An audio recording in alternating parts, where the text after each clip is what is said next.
का बहुत बहुत स्वागत है। सुरेंद्र राजपूत जी, आपसे शुरू करता हूं। जयराम रमेश जी ने कहा गले का पत्थर, तो ये आरोप ये लग रहे हैं कि आप लोगों के सब्र का बांध टूट रहा है, नेहरू जी का रिकॉर्ड टूटा। तो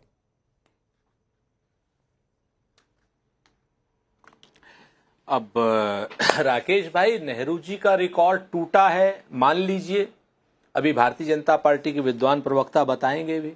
तो अगर नेहरू जी का रिकॉर्ड नरेंद्र मोदी जी ने तोड़ा है तो दो बातें आपको बतानी होंगी कि देश का पहला गृह मंत्री कौन था। अगर देश का पहला गृह मंत्री सरदार पटेल थे तो नेहरू जी के 5 साल आप और जोड़िए, 47 से 52, क्योंकि 50 में तो नेहरू पटेल साहब का देहावसान हो गया था। देश का पहला कानून मंत्री और संविधान निर्माता कौन था? बाबा साहब भीमराव अंबेडकर थे या नहीं? पहले गृह मंत्री पटेल साहब थे या कैलाशनाथ काटजू थे? भारतीय जनता पार्टी को बताना पड़ेगा। असल बात, नेहरू जी से इतने ऑब्सेस्ड हैं ये लोग, इतिहास में अपने ही प्रतीक पुरुषों को भूल जाते हैं। जिन लोगों की आज चरण वंदना कर रहे हैं, जिन सरदार पटेल की चरण वंदना कर रहे हैं, 3000 करोड़ की मूर्ति सरदार पटेल की इन्होंने बनवाई है। बाबा साहब को कहते हैं कि भारत रत्न दिया, उनके 5-5 तीर्थों को इन्होंने कहा कि हम लेकर के आए, उनको मानने का इनकार भी कर रहे हैं अगर ये नेहरू जी को प्रधानमंत्री 1947 से नहीं मानते। ठीक है, ये भारतीय जनता। सुरेंद्र जी, आपको रोकता हूं, कुछ सीधी तस्वीरें आ रही हैं, फिर आप अपनी बात पूरी करिएगा। भारत मंडपम से ये तस्वीरें हैं जहां पर प्रधानमंत्री मोदी अब से थोड़ी देर पहले पहुंचे और एनडीए के जितने नेता हैं, जितने मंत्री हैं अलग अलग राज्यों में या फिर एनडीए शासित राज्यों के जो सीएम हैं, वो प्रधानमंत्री मोदी को अंग वस्त्र भेंट कर उनका सम्मान कर रहे हैं। ये सीधी तस्वीरें हैं भारत मंडपम से, और एक कार्यक्रम का आयोजन भारत मंडपम में इसलिए क्योंकि आज एक रिकॉर्ड बना है जिसकी चर्चा अभी हो रही है। ये भारत मंडपम से सीधी तस्वीरें, वहां पर प्रधानमंत्री मोदी का स्वागत। इससे पहले जब दिन की शुरुआत हुई थी तो कैबिनेट की बैठक हुई थी और कैबिनेट की बैठक में भी ताली बजाकर अभिनंदन। नितिन नवीन की आपने तस्वीरें देखी। अब सुरेंद्र राजपूत जी अपनी बात पूरी करिए। राधिका खेड़ा भी इस बीच जुड़ चुकी हैं।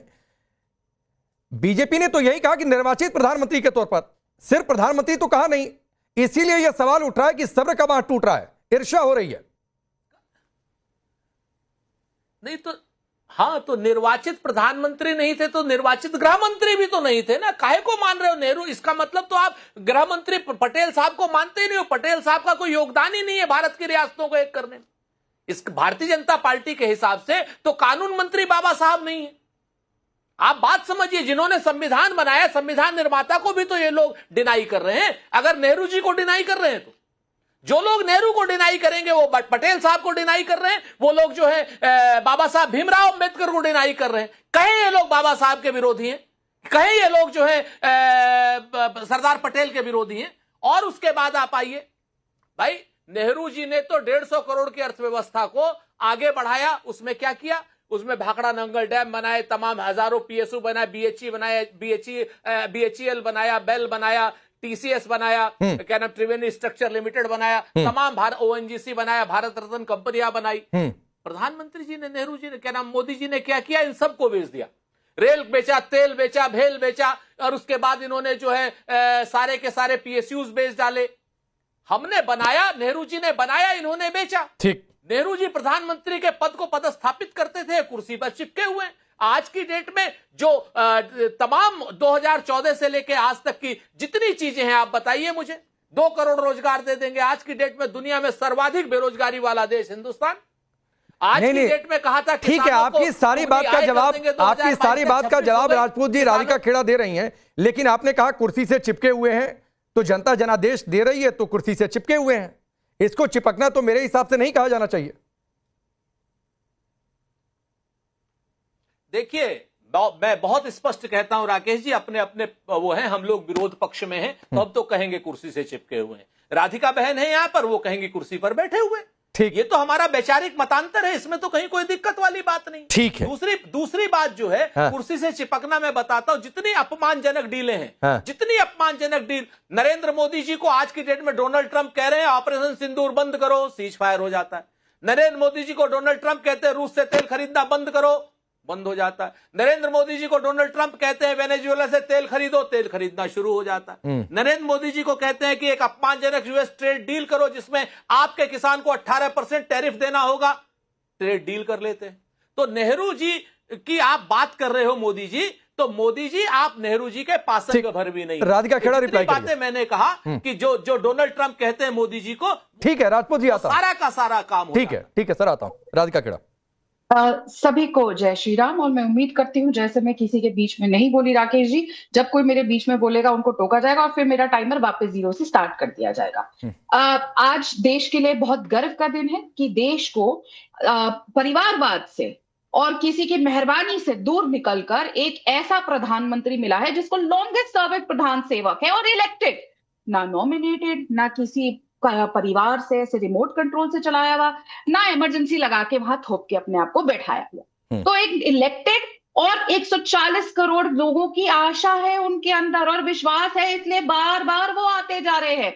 अब पता नहीं ऐसी क्या मजबूरी है कि राहुल गांधी अपनी सीट पे ऐसे फेविकॉल से ज्यादा बड़े जोर से बैठ गए, इससे ज्यादा तो सुरेंद्र भाई अपनी इस सीट से उठ बैठ लेते हैं। लेकिन राहुल गांधी मजाल है 90 से ज्यादा चुनाव उनकी लीडरशिप में कांग्रेस हार चुकी है, लेकिन ऐसा फेविकॉल का जोड़ है कि फेविकॉल का अगर ऐड करना हो तो राहुल गांधी से करवा देना चाहिए, क्योंकि हटते ही नहीं है। कांग्रेस धमाधम खत्म होती जा रही है, लेकिन एक आदमी बहुत स्टेबल है उस कुर्सी पे, वो है राहुल गांधी। खैर अंदरूनी मामला है। अब इन्होंने कहा कि नेहरू जी को डिनाई कर दिया। क्या डिनाई कर दिया? हम तो कह रहे हैं नेहरू जी इस देश के लॉन्गेस्ट सर्विंग प्राइम मिनिस्टर थे, आज उनका रिकॉर्ड टूट गया। अब आपको इस बात से दुख हो रहा है। अब हमारी क्या गलती है कि देश की जनता इन पे विश्वास नहीं करना चाह रही? ये कह रहे हैं हमने वो दिया वो दिया। अब मेरी बात पूरी होने के बाद जरा एक बार सुरेंद्र भाई से पूछिएगा, कांग्रेस ने कितने एम्स इस देश को दिए थे? नेहरू जी ने कितने दिए थे? राजीव जी ने कितने दिए? इंदिरा जी ने कितने दिए? और उसके बाद अटल बिहारी वाजपेयी जी और मोदी जी ने कितने दिए?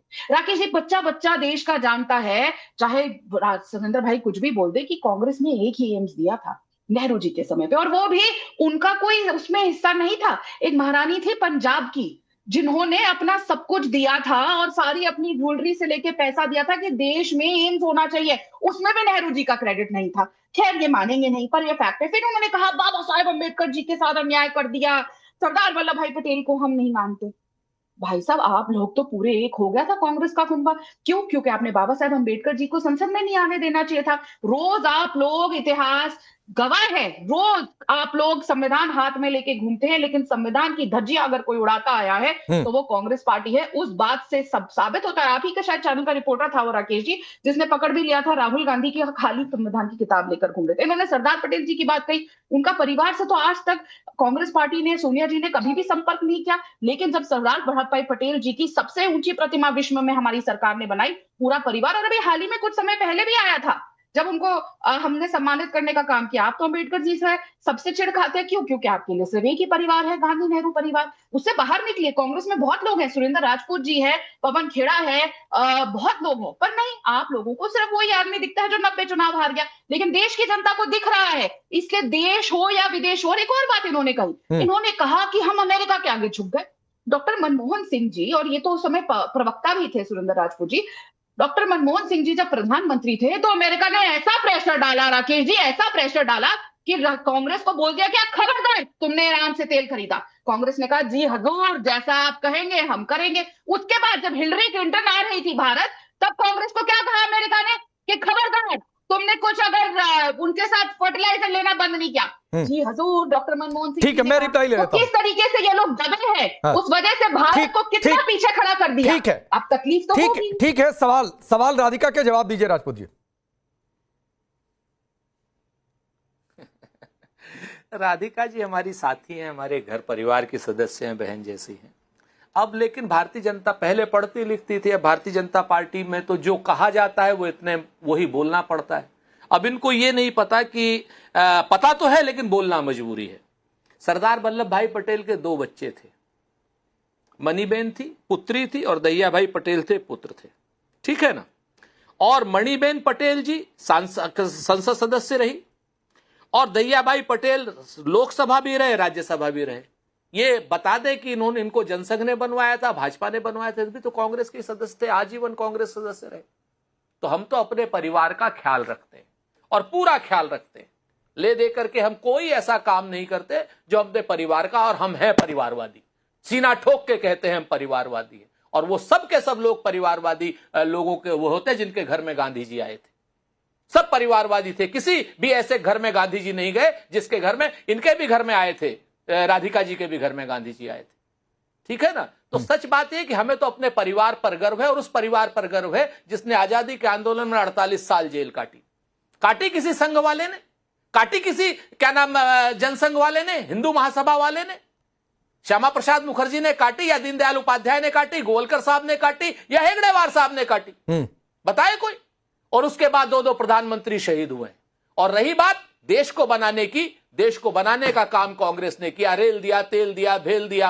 आपको ठीक है, एक रिप्लाई राधिका खेड़ा का, फिर मैं अमित जी आ रहा हूं आपके एक पाकिस्तान के, 2 पाकिस्तान किए, परमाणु संपन्न राष्ट्र किया हम लोगों ने 44 लाख करोड़ का बजट करके दिया 150 करोड़ के बजट को, और मोदी जी ने 44 लाख करोड़ के बजट की भी ऐसी तैसी फेर दी। 55 लाख करोड़ हमारे ऊपर कर्ज था 2014 में, आज 2,55,000 करोड़ कर्ज है। ठीक है, पहले हम ठीक है, फिर तो वो एक डॉलर जो 58 रुपए में था, आज 96 रुपए में डॉलर है। ठीक है राधिका खेड़ा, मोदी जी के पास बताने के लिए क्या है? मोदी जी कांग्रेस के प्रवक्ताओं के पास, अच्छा ओके हो गया सुरेंद्र जी, कांग्रेस के प्रवक्ताओं की ना पुरानी आदत है पर्सनल रिमार्क करने की, लेकिन साथ साथ ना पर्सनल रिमार्क करते करते राकेश जी इतिहास को भी ऐसी तोड़ मरोड़ते रहते हैं। सुप्रिया श्रीनेट से सीख रहे हैं या पवन खेड़ा से सीख रहे हैं गलत कागजात दिखाने के लिए, उसी तरीके से इनके प्रवक्ता ने किया। अब ये कह रहे हैं दया भाई पटेल जी की बात कर रहे हैं, उन्होंने तो 1957 में स्वतंत्रता पार्टी ज्वाइन कर ली थी नेहरू जी से असहमति के कारण। उन्होंने कहा नेहरू जी इस देश के लिए सही नहीं है,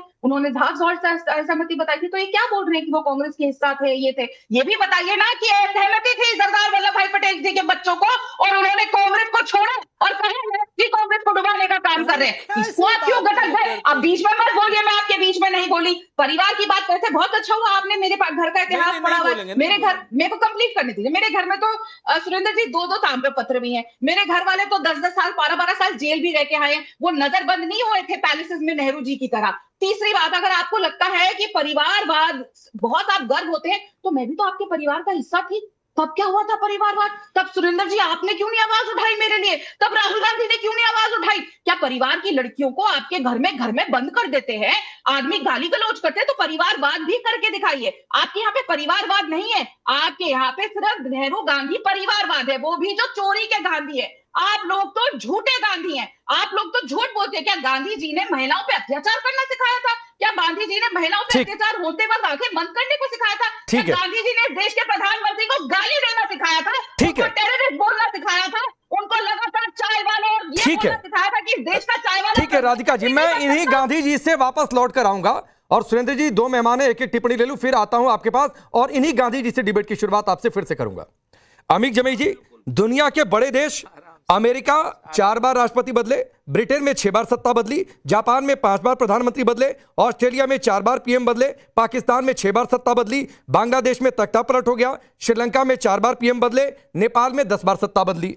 एक अपना हिंदुस्तान है जो चुनाव के माध्यम से लोकतांत्रिक तरीके से पीएम मोदी 2014 से लगातार बने हुए हैं, फिर भी क्या गले का पत्थर कहना ठीक है? राकेश पांडे जी, मुझे ये बात समझ में नहीं आती है कि नरेंद्र मोदी जी, भारतीय जनता पार्टी नेहरू जी के हैंगओवर से बाहर कब आएगी।